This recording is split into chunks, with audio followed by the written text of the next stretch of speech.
5/10/2023 मीठे बाप दादा कहते हैं, मीठे बच्चे, बाप से सर्व संबंध रखो तो बंधन खलास हो जाएंगे। माया बंधन में बांधती और बाप बंधनों से मुक्त कर देते हैं। प्रश्न है, निर्बंधन किसे कहा जाता है? निर्बंधन बनने का उपाय क्या है? निर्बंधन किसे कहा जाता है? निर्बंधन बनने का उपाय क्या है? उत्तर है, निर्बंधन अर्थात अशरीरी देह सहित देह का कोई भी संबंध बुद्धि को अपनी तरफ न खींचे। देह अभिमान में ही बंधन है। देही अभिमानी बनो तो सब बंधन समाप्त हो जाएंगे। जीते जी मर जाना ही निर्बंधन बनना है। बुद्धि में रहे अब अंत का समय है। नाटक पूरा हुआ, हम बाबा के पास जाते हैं तो निर्बंधन बन जाएंगे। गीत है, जिसका साथी है भगवान। ओम शांति। बाप बैठ बच्चों को समझाते हैं। अब इतने बच्चे हैं तो जरूर बेहद का बाप होगा। बाप समझाते हैं, कहते भी हैं निराकार शिव बाबा। ब्रह्मा को भी बाबा कहते हैं। विष्णु व शंकर को बाबा नहीं कहेंगे, शिव को हमेशा बाबा कहेंगे। शिव का चित्र अलग, शंकर का चित्र अलग है। गीत भी है, शिवाय नमः। फिर कहा जाता है तुम माता पिता। यह भी समझाना बहुत सहज है कि बरोबर निराकार शिव को ही बाप कहते हैं। वह है सभी आत्माओं का बाप। शंकर व विष्णु निराकार तो नहीं है, शिव को निराकार कहेंगे। मंदिरों में उन सब के चित्र है। भक्ति मार्ग में कितने चित्र हैं? ऊंचे ते ऊंच चित्र दिखाते हैं शिव बाबा का। फिर ब्रह्मा विष्णु शंकर का चित्र दिखाते, उनका भी रूप है। जगत अम्बा जगत पिता को भी रूप है। लक्ष्मी नारायण का भी साकारी रूप है। बाकी एक ही भगवान है, निराकार, परंतु उनको सिर्फ गॉड कहने से मनुष्य मूंझते हैं। पूछो गॉड तुम्हारा क्या लगता है? कहेंगे फादर। तो यह सिद्ध कर बतलाना है।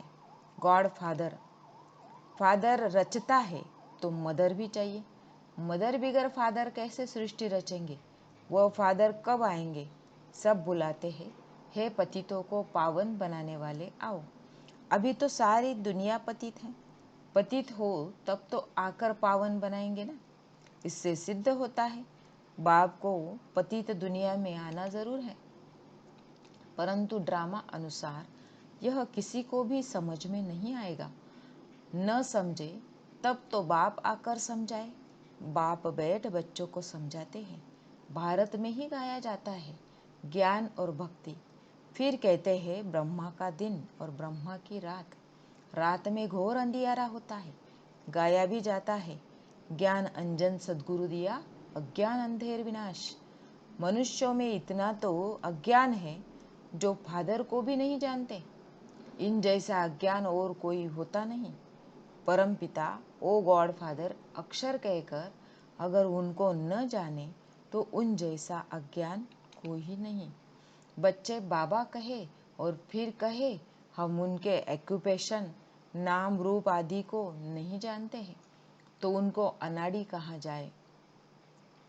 यही भारतवासियों की भूल है, जो फादर कहते हुए फिर उनको जानते नहीं। गाते हैं ओ गॉड फादर आकर पतितों को पावन बनाओ, दुख से छुड़ाओ, दुख हर कर सुख दो। बाप एक ही बार आते हैं, यह तुम जानते हो नंबरवार। कोई तो समझते नहीं कि हमको बाप से पूरा वर्षा लेना है। बाप का पूरा परिचय नहीं, इसलिए कहते हैं क्या करें, बंधन है। जीते जी मरना आ जाए तो तुम्हारा बंधन खलास हो जाए। मनुष्य अचानक मर जाते हैं तो बंधन छूट जाते हैं। अभी तो सबके बंधन छूटने वाले हैं। तुम्हें जीते जी निर्बंधन अर्थात अशरीरी बनना है। बाप कहते हैं इन शरीर के बंधनों आदि को भूल जाओ। अपने को आत्मा समझ मुझ बाप को याद करो। बाकी बंधन तब लगता है जब तुम देह अभिमानी बनते हो। फिर कहते हो कैसे छूटे? बाप कहते हैं बल गृहस्थ व्यवहार में रहो, परंतु बुद्धि में रहे। हमको वापिस जाना है। जैसे नाटक का जब अंत होता है तो एक्टर्स नाटक से जैसे उपराम हो जाते हैं। पाठ बजाते बजाते बुद्धि में रहता है। बाकी थोड़ा टाइम है, यह पाठ बजाकर फिर घर जाएंगे। तुमको भी यह बुद्धि में रखना है। अभी अंत है, हम दैवी संबंध में जाते हैं। इस पुरानी दुनिया में रहते यह बुद्धि में रहना चाहिए कि हम बाप के पास जाते हैं। गाते भी हैं, हम तुम पर बलिहार जाएंगे, जीते जी तुम्हारा बनेंगे। बाकी तो देह सहित देह के संबंध हैं, उनको भूल हम आपके साथ ही संबंध रखेंगे। संबंध है तो याद करो, प्यार करो। बाप से अथवा अपने प्रीतम से बुद्धि का योग लगाओ तो तुम पर जो जंक लगती है वह उतर जाएगी। योग गाया हुआ है ना, और सब जिस्मानी योग है। मामा, चाचा, काका, गुरु कोई आदि से सब से योग रखते हैं। बाप कहते हैं इन सब से योग हटाए मुझ एक को याद करो। योग मुझ एक के साथ लगाओ। देह अभिमान में नहीं आओ। देह से कर्म करते हुए भी यह निश्चय करो कि हम पाठ बजा रहे हैं। इस दुनिया, पुरानी दुनिया का अब अंत है। अभी हमको वापस जाना है। देह सहित देह के सब संबंधों से उपराम होना है। ऐसे ऐसे अपने साथ बातें करनी है। अब तो बाप के पास जाना है। किसी को स्त्री का बंधन है, किसी को पति का बंधन है, किसी को कोई का बंधन है। बाबा तो युक्तियाँ बहुत बतलाते हैं। बोल दो हमको पवित्र बन, भारत को पवित्र जरूर बनाना है। हम पवित्र बन तन मन धन से सेवा करते हैं, परंतु पहले नष्ट मोह चाहिए। मोह नष्ट हो तो गवर्नमेंट को चिट्ठी लिखो तो वह भी तुमको सहयोग देंगे। भगवान वाच काम महाशत्रु है। हम उन पर जीत पाकर पवित्र रहना चाहते हैं। बाप का फरमान है पवित्र बनो तो स्वर्ग का मालिक बनेंगे। हमको विनाश और स्थापना का साक्षात्कार हुआ है। अभी पवित्र बनने में हमेशा यह विघ्न डालते हैं, मारते हैं। मैं तो भारत की सच्ची सेवा में हूँ। अब मुझे ऐशलम दो, परंतु पक्का नष्टो मोह चाहिए। सन्यासी तो घर बार छोड़ जाते हैं, यहाँ तो साथ रहते नष्टो मोह बनना है। सन्यासियों का मार्ग अलग है। मनुष्य कहते भी हैं कि गृहस्थ व्यवहार में रहते हमको ऐसा ज्ञान दो जो हम राजा जनक मौफिक मुक्ति जीवन मुक्ति को पाले। वही तो अब तुमको मिलता है ना। बाबा कहते हैं यह मेरी वन्नी युगल है। इनके मुख से मैं प्रजा रचता हूँ। प्रजापिता ब्रह्मा के मुख द्वारा ही कहते हैं। शिव बाबा तुमको कहते हैं तुम मेरे पोत्रे हो। यह फिर कहते तुम मेरे बच्चे बन शिव बाबा के पोत्रे बनते हो। वर्षा उनसे मिलता है। स्वर्ग का वर्षा कोई मनुष्य दे न सके, निराकार ही देते हैं। तो भक्ति अलग चीज है और ज्ञान अलग चीज है। भक्ति में तो वेद शास्त्र पढ़ते, यज्ञ तप दान पुण्य आदि करते, बहुत खर्चा होता है। यह है सारी भक्ति की सामग्री। भक्ति शुरू होती है द्वापर से।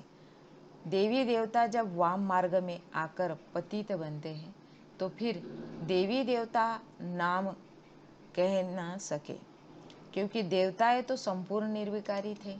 वाम मार्ग में जाने से विकारी बन जाते हैं तो कहेंगे देवता धर्म वाले वाम मार्ग में आकर पतित बने हैं।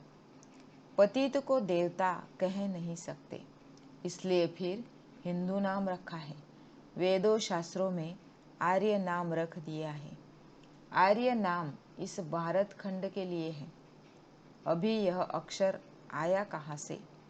सतयुग में तो आर्य अक्षर है नहीं। कहते भी है क्राइस्ट से 3000 वर्ष पहले भारत में देवी देवता बड़े समझदार थे।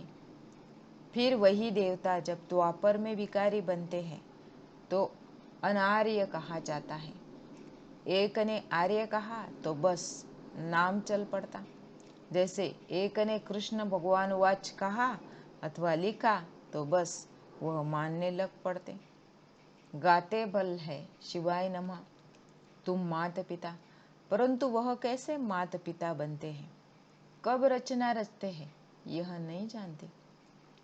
जरूर सृष्टि के आदि में रचते होंगे। अब सृष्टि का आदि किसको कहा जाए, सतयुग को या संगम युग को? संगम युग में तो बाप आते नहीं, सतयुग में तो बाप आते नहीं हैं। सतयुग आदि में तो आते हैं लक्ष्मी नारायण। उन्हों को सतयुग का मालिक किसने बनाया? कलयुग में भी नहीं आते। यह है कल्प का संगम युग। बाप कहते हैं मैं हर कल्प के संगम युगे आता हूँ, जबकि सब आत्माएं पतित बन जाती हैं अथवा सृष्टि पुरानी हो जाती है। ड्रामा का चक्र पूरा हो तब तो बाप आएंगे ना। तुम बच्चों में बड़ी होशियारी चाहिए, धारणा चाहिए। अब कॉन्फ्रेंस करते हैं कि वेद पढ़ने से फायदा क्या होता है। वेद पढ़ना चाहिए तो क्यों? फैसला कुछ भी कर नहीं सकेंगे, फिर वही कॉन्फ्रेंस दूसरे वर्ष करेंगे। फैसला करने बैठते हैं परंतु होता कुछ भी नहीं। विनाश की तैयारियां भी होती रहती है, बॉम्ब्स बनाते रहते। अभी है ही कलयुग, यह बातें तुम बच्चे ही जानते हो। तुम्हारी बातें हैं निराली। तुम जानते हो मनुष्य मनुष्य को गति सद्गति दे न सके। गाते भी है पतित पावन, तो अपने को पतित क्यों नहीं समझते? यह है पतित दुनिया, विषय सागर। सब थोड़े ही खिवैया बन सकते हैं। अभी तुम बच्चों में वह ताकत आई नहीं है जो पूरा समझा सके। अभी तुम इतना होशियार नहीं बने हो, योग भी नहीं है। अब तक छोटे बच्चों मुआफिक रोते रहते हैं, माया के तूफान में ठहर नहीं सकते हैं। देह अभिमान बहुत है, देही अभिमानी बनते नहीं। बाबा तो बार बार कहते हैं अपने को आत्मा समझो। अभी हमको वापिस जाना है। सभी एक्टर्स जो अपना अपना पार्ट बजाते हैं, सब शरीर छोड़कर वापिस घर जाएंगे। तुम साक्षी होकर देखो, देहधारी संबंधों में देह में मोह क्यों रखते हो? विदेही बनते नहीं, फिर विकर्म विनाश नहीं होते।